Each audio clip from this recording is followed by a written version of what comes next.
RDDT stock analysis and RDDT stock prediction. Is Reddit stock a buy right now? Watch this 1 minute video till the end to find out. We're sitting at approximately, what's the price, like 39.99 seems like. Before I get into the details and exactly when I'm going to be bullish, just for context, I'm using my strategy that has previously given me thousands of wins 2023.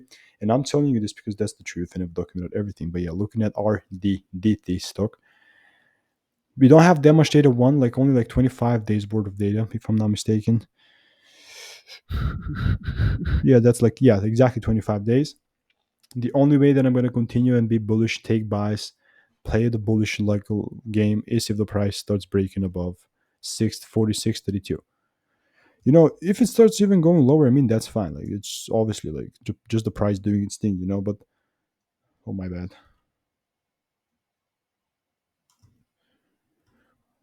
If the price starts going up above this though, like it gives me a double break, then I'm willing to take it higher, and like then the sky's the limit because it's the upside, Because to the downside can only go to zero, and upside there's like no boundary. So for more value and resources, check out the first link in the description, and I'm keeping you updated.